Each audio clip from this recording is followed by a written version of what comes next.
Hey guys, welcome back to another episode of Flair Fishing Reviews.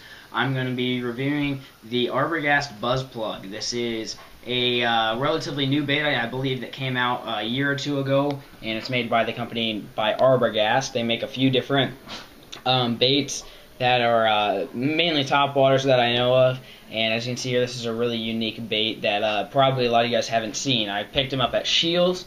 It's a hard plastic bait. I guess I shouldn't even say plastic. It's hard, whatever it is. I'm guessing it's plastic, maybe wood. I don't really know.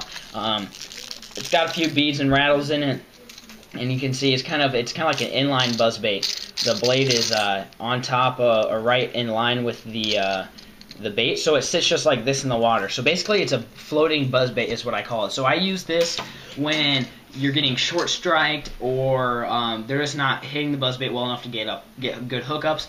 This one will slow it down. So you can see I like buzz baits in white and black, so that's why I got these two colors. And you can reel it really. So I found this works really well. Reeling it as slow as you possibly can while just keeping the blade barely turning. It'll sit there and float, and you can do, a multitude of different things. You can jerk it, so it's like kind of like a buzz, a prop bait, or you can burn it in, or you can go real slow. Like I said, I found you get the most bites when you're just going super slow and just creeping it right over the top of the bass, and they seem to hit it. I have had a decent amount of trouble with the hookup ratio. I've probably gotten bit probably 25 plus times by throwing this, and I've yet to actually catch a fish on this bait. I don't know what it is. I don't know if the bass are too small to get this in their mouth, since it is a big hard bait and there's not like, a bunch of treble hooks hanging onto it.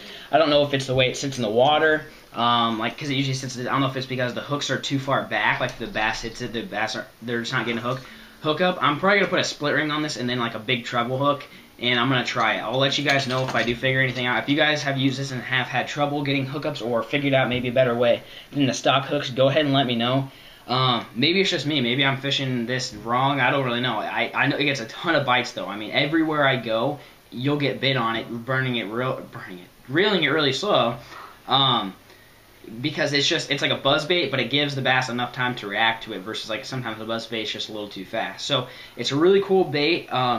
Don't not buy it because of the hookup problem. Like I said, all you probably have to do is put a treble hook on it, and you'll probably be fine. Maybe it's just me that's the issue. I don't really know, to be honest. The fish could be too small. That's a big bait to get in their mouth. I don't really know, to be honest, but it is a really cool bait, and it gets a lot of strikes. And I feel like this would catch a lot of big bass. So if you're looking for some big bass to catch, definitely go pick one of these up. It's made by Arbogast. Again, it's called the Buzz Plug. It's a floating buzz bait, and it gets a lot of strikes. You can reel it in a multitude of different ways. Really cool bait. So that's it for today's review, and thanks for watching.